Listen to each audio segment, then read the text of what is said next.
2026 পাখির চোখ করে ভোট করা হবে। দলকে শৃঙ্খলা পরায়ণ হতে বারবার নির্দেশ দিচ্ছে অভিষেক বন্দ্যোপাধ্যায়, মমতা বন্দ্যোপাধ্যায়। কিন্তু দেখা যাচ্ছে দলেরই কর্মীরা কিছু কিছু পঞ্চায়েত প্রধানদের নামে এমন কটূক্তি করছে, এমন ভাষা ব্যবহার করছে যে পঞ্চায়েত প্রধানরা দুর্নীতিগ্রস্ত, পঞ্চায়েত প্রধানরা কোনো কাজ করছে না। তাহলে কি মনে করছেন 2026-এর আগে এইসব ব্যক্তিরা তাহলে কি বিরোধীদের হাতে বল তুলে দেওয়ার চেষ্টা করছে, নাকি সরকারকে ফেলে? কাদের কথা বলছেন আমি জানি না, জানতেও চাইছি না।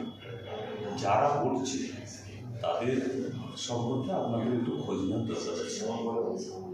পঞ্চায়েত আপনারা সকলে জানেন এত সিস্টেমেটিক চলছে, বা গভর্নমেন্ট এত নিয়মের বেড়াজালে পঞ্চায়েতগুলোকে আবদ্ধ করে দিয়েছে, এখানে দুর্নীতির অপশন নেই, সুযোগ নেই।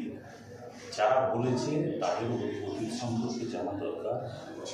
আর তারা মানুষ থেকে জনবিচ্ছিন্ন বলেই তো আবার নতুন করে নির্বাচিত হতে পারেনি। জনগণ তাদেরকে নির্বাচিত করেনি, পরাজিত করেছে। কার জামানত বাজেয়াপ্ত হয়ে গেছে, যে 10 বছর প্রধান ছিল মানুষ থেকে বিচ্ছিন্ন, তারাই জামানত বাজেয়াপ্তর মতো অবস্থা। তারা বলছে এবার মানুষের মুখে হাত দিয়ে কী করে আপনি চাপাতে রাখবেন? এগুলো তো একদম মিথ্যাচার করছে। তারা মানুষ থেকে বিচ্ছিন্ন হয়েছে, তাদেরকে মানুষ 5 বছর 10 বছর ধরে আশীর্বাদ করছে। কিন্তু মানুষের আজকে আপনি একটা কথা বলি শুনুন, আজকে 4 বছর ধরে এনার্জিস বন্ধ, 4 বছর ধরে। যেখানে 100 টাকা কাজ হলে তার 40% হচ্ছে মেটেরিয়ালস ডেভেলপমেন্টের কাজ হতো, 4 বছর ধরে কেন্দ্র বন্ধ করে দিয়েছে। এখন অতি সম্প্রতি 15 ফিনান্স বন্ধ। যারা সমালোচনা করছে তারা 12 ফিনান্সকে ব্যবহার করেছে, 13 করেছে, 14 করেছে। 3 কোটি 4 কোটি টাকা পার ইয়ারে পঞ্চায়েতে কাজ হয়েছে, তার 40% মানে 1.5-2 কোটি টাকা করে টেন্ডার হয়েছে। একটা তো রাস্তা কাঁচা থাকার কথা নয়, হলো না কেন? অত্যন্ত দুর্ভাগ্যের। এখন পঞ্চায়েতগুলো ছোটো ছোটো পঞ্চায়েতগুলো 7,65,00,000 বছরে কাজ হয়েছে, আবার 15 বন্ধ হয়ে গেছে। যার কারণে এগুলো কী করছে তারা তো হয় জানে না, না হলে ক্ষমতা হারিয়েছে এই যন্ত্রণা থেকে, এই জ্বালা থেকে এইসব কথাগুলো ব্যক্ত করছে। এখন দেখুন দিদি, আবাস প্লাস যার প্রধানমন্ত্রী দেওয়ার কথা দিচ্ছে না, মুখ্যমন্ত্রী মাননীয় মমতা বন্দ্যোপাধ্যায় দিচ্ছে। আবার ডিসেম্বরের মধ্যে 16 লক্ষ ঘর ছেড়ে দেবেন। লক্ষ্মীর ভাণ্ডার চালাচ্ছেন, 94টা ডেভেলপমেন্ট উন্নয়নমূলক প্রকল্প মমতা বন্দ্যোপাধ্যায় সরকার চালাচ্ছে। এগুলো তো ভাবতে হবে। দিদি দেখুন কতটা গ্রাস রুট লেভেলের খবর দিদি রাখবে। পাড়ায় সমাধানটা কিসের জন্য? পার বুথে 10 লাখ টাকা। দেখবেন অনেক বুথ আছে যেখানে 100 ফুট 150 ফুট 200 ফুট করে রাস্তা কাঁচা, বর্ষাকালে মানুষের যাতায়াতেরও খুব অসুবিধা হচ্ছে। দিদি এই খবরগুলোও রাখেন, তাই পাড়ায় সমাধানের মধ্যে দেখবেন। আজকে আপনি বলছেন তো অনেক অঞ্চল খান খন্দ কাদা বলছেন তো, আপনি 2 মাস পরে আসবেন, দেখবেন 90% কাজগুলো পাড়ায় সমাধানের মধ্যে দিয়ে সম্পূর্ণ হয়ে গেছে। তাই যারা সমালোচনা করছে ঈশ্বর বা আল্লাহর কাছে বলুন ওদের সুমতি দিন।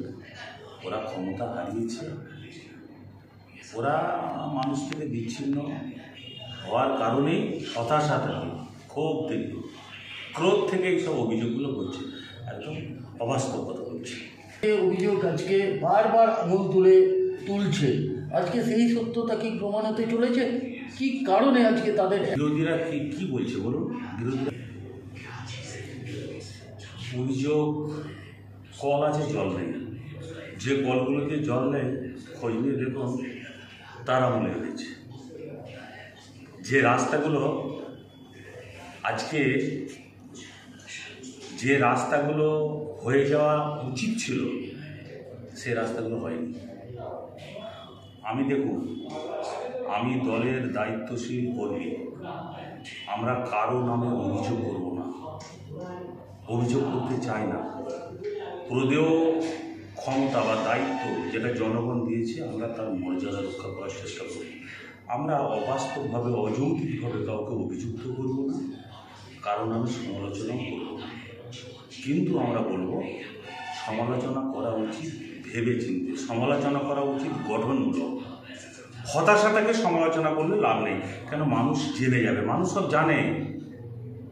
আজকে কাঁচের ঘরে বসে ঢিল মারলে কী পরিণতি হয় সেগুলো ভাবা উচিত, ভেবে অভিযোগগুলো করা উচিত। আপনি তো একটা প্রদেশ, আপনি কি বলবেন তাদের উদ্দেশ্যে? আপনি কি বলবেন? আমি বলবো তাদের উদ্দেশ্য, আমি বলবো তাদের সুমতি হোক, ঈশ্বর আল্লাহ তাদের সুমতি দিন। মমতা বন্দ্যোপাধ্যায়ের দল তাদেরকে সুযোগ দিয়েছে, তারা সদ্ব্যবহার করেছে কি করেনি জনগণের উপরে দায়িত্ব ছেড়ে দেওয়া হোক। কিন্তু আজকে কেউ যদি সুযোগের সদ্ব্যবহার না করে জনগণ থেকে বিচ্ছিন্ন হয়ে প্রায় যেমন বাজেয়াপ্ত হয়ে রাজনীতির মঙ্গল থেকে তাকে সরে যেতে হয়, তাদের উদ্দেশ্য বলি চেষ্টা করুন আবার সমালোচনা নয়, আত্মসমালোচনা করুন। 24 ঘন্টা পরে যখন ঘুমাতে যান চোখটা বন্ধ করবেন, 10 বছরে কী করেছিলাম, তাহলে দেখবেন আর সমালোচনা করতে ইচ্ছা হচ্ছে না। তখন আত্মসমালোচনা করে নিজেকে আত্মশুদ্ধির পথে হাঁটুন, এতে আপনারও মঙ্গল, সমাজেরও মঙ্গল, সকলের মঙ্গল।